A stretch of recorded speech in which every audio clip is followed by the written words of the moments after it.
చేశారా లేదా? ఈ నిరంకుశత్వాన్ని ఎలా తీసుకుంటారు? జగన్మోహన్ రెడ్డి, జగన్మోహన్ రెడ్డి,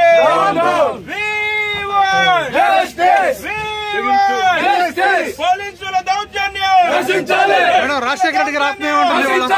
రాజశేఖర రెడ్డి గారి ఆత్మ ఎలా తీసుకుంటారు చెప్పండి. నిజంగా ఇది బాధ.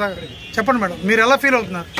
అమ్మ ఎలా ఫీల్ అవుతుంది? నాన్న ఎలా ఫీల్ అవుతాడు ఈ సంఘటన చూసి? ఆయన ఆత్మ శోభిస్తూనే ఉంటది, అమ్మ కూడా బాధపడతారు.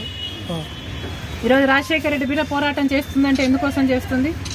ఆంధ్ర రాష్ట్రంలో బిడ్డలకు ఉద్యోగాలు రావట్లేదని పోరాటం చేస్తే కనీసం సెక్రటేరియట్లో రిప్రజెంటేషన్ ఇవ్వడానికి కూడా ఈరోజు హక్కు లేదు, మాట్లాడడానికి స్వేచ్ఛ లేదు, జర్నలిస్ట్ రాయాలన్నా కొట్లాడాలన్నా స్వేచ్ఛ లేదు. ఈరోజు కనీసం సెక్రటేరియట్లో రిప్రజెంటేషన్ తీసుకోవడానికి ముఖ్యమంత్రి లేడు, హోంమంత్రులు లేరు, డిప్యూటీ చీఫ్ మినిస్టర్లు లేరు, మంత్రులు లేరు, కనీసం సీఎస్ కూడా లేరంట. ఇక వీళ్ళకి ఏం చేతనైంది? పరిపాలన చేతనైందా? వీళ్ళకి స్పెషల్ స్టేటస్ తేవడం చేతనైందా? పోలవరం ప్రాజెక్టు పూర్తి చేయడం చేతనైందా? విశాఖ స్టీల్ ప్రైవేటైజ్ అయిపోతుంటే దాన్ని ఆపడం చేతనైతుందా? క్యాపిటల్ సిటీ కట్టడం చేతనైతుందా? కనీసం మెట్రో అన్నా చేయడం చేతనైందా? రైతులు ఆత్మహత్యలు చేసుకుంటున్నారు, అప్పుల పాలైపోతున్నారు, కనీసం పంట బీమా ఇవ్వడం కూడా చేత కాలేదు. బిడ్డలు ఆత్మహత్యలు చేసుకుంటున్నారు, ఉద్యోగాలు లేవు, నోటిఫికేషన్లు ఇవ్వడం కూడా చేత కాలేదు.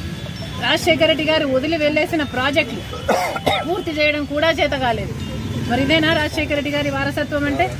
ఆలోచన చేయాలి. ప్రజల కోసం కొట్లాడుతున్నాం మేము ఈరోజు కనీసం కనికరం లేకుండా, మహిళలను చూడకుండా రాత్రి నన్ను పార్టీ ఆఫీస్ లోనే ఉండేటట్టు చేశారు. పాపం కదా? ఒక ఆడపిల్లని ఇలా చేయడం పాపం కదా? పాపమే. ఆంధ్ర రాష్ట్ర ప్రజలకు, ఆంధ్ర రాష్ట్ర యువతకు చేస్తున్నది వీళ్ళు పాపమే. ముఖ్యంగా ప్రతిపక్షాలు, జర్నలిస్టులు ఇంతగా కొట్లాడుతున్నా కూడా కొట్లాడ కనీసం వీళ్ళ చిత్తశుద్ధిని కూడా ఈ రోజు గౌరవించకుండా ఈ రోజు ఇట్లా గాయపరిచి. మేడం, మీ ఆర్కే గారు మళ్ళీ జాయిన్ అయ్యారు మంగళగిరిలో. ఈ రోజు let's keep it about students. ఈ రోజు యువత గురించి మాట్లాడదాం. రేపు రండి, రేపు అడగండి, రేపు చెప్తాం. కానీ ఈ రోజు 2,30,000 ఉద్యోగాలు ఇస్తామని చెప్పి ఇయ్యలేదు, జాబ్ క్యాలెండర్ ఇస్తామని చెప్పి ఇయ్యలేదు, 23,000 మెగా డిఎస్సీ అని చెప్పి ఈ రోజు దగా డిఎస్సీ 6,000 ఇచ్చారు. అది కూడా 26 రోజులు టైం ఉండగా ఇచ్చారు. పిల్లలు ఎలా ప్రిపేర్ అవ్వాలి?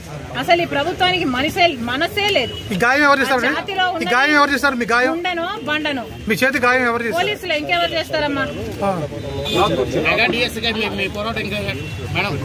We